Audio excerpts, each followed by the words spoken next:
মালিক জিজ্ঞাসা করে প্রতিদিন, বান্দা কি কারণে আমাকে ছেড়ে দিলা? হ্যাঁ, রাত 12টা বাজে তুমি ঘুমায় গেলা, মা ঘুমায় গেল, বাপ ঘুমায় গেল, বিবিও ঘুমায় গেছে, পাড়া পড়শি ঘুমায় গেছে। আল্লাহ বলেন আমি তো ঘুমাই নাই বান্দা, আমিও তো ঘুমাই নাই। সারাদিনে আমিও তো জগৎটা পরিচালনা করছি, তবুও তো আমার কোনো ক্লান্তি নাই, আমি তো ঘুমাই নাই। কেন ঘুমাই নাই জানো বান্দা?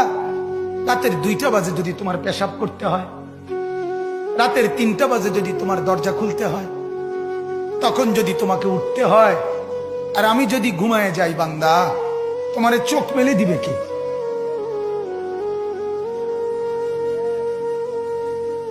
এই বাপ, চোখ মেলে দিবে কে?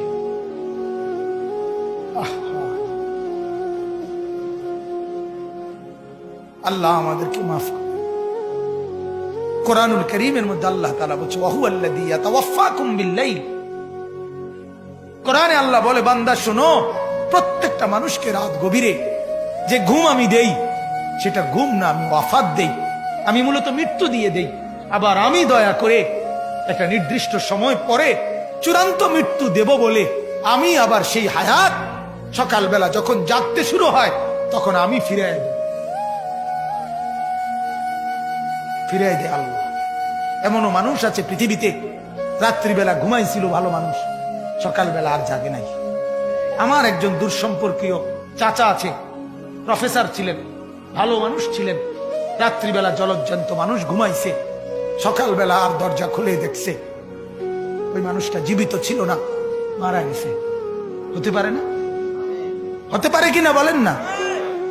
তাইলে বছরের পর বছর, মাসের পর মাস, এই বাপ, বাহিরের কারো চিন্তা করে বাদ দেন। আপনারা যারা বসছেন, আপনাকে বলছি, আপনি কষ্ট করে বসছেন, রাতের 12টা বাজে, রাতের 12টা বাজে, এত কষ্ট করে বসছেন, বিনিময়ে একটু ভাবেন, একটু ভাবেন, অনুরোধ আমার, একটু ভাবেন। আজ মাঝে মাঝে মন চায় আল্লাহর বান্দা মুসলমানদেরকে বুকে জড়ায় ধরে কাঁদি যে বাপ কেন এত ভুল করছেন, আল্লাহকে কেন এত নারাজ করছেন? যার বিবি বেপর্দা, আপনি আল্লাহকে কত পরিমাণ নারাজ করাচ্ছেন। যার স্ত্রী, যার মেয়ে বেপর্দা, আপনি আল্লাহকে কি পরিমাণ নারাজ করছেন বলেন?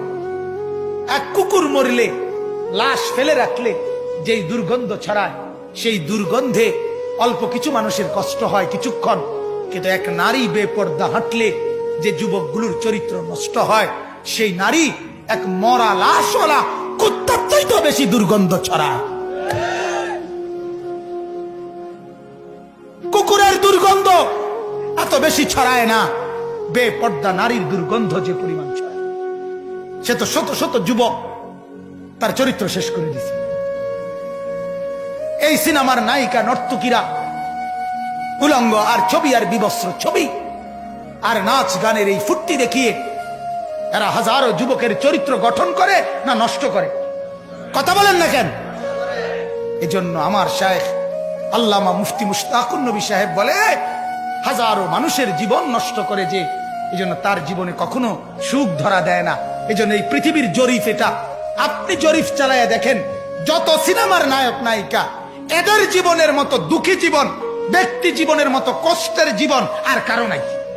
আপনি খবর লাগান, আপনি খবর লাগান, এদের মতো লাঞ্ছনা। কারণ হাজারো যুবককে নষ্ট করছে এই হাসি দিয়া, অথচ এই হাসি তার মূলত আসল হাসি না। এই হাসি যদি ল্যাবে অথবা ডায়াগনস্টিক সেন্টারে পরীক্ষা করায়, প্রত্যেকটা হাসির মধ্যে ফরমালিন পাওয়া যাবে। কি পাওয়া যাবে? Formalin, formalin.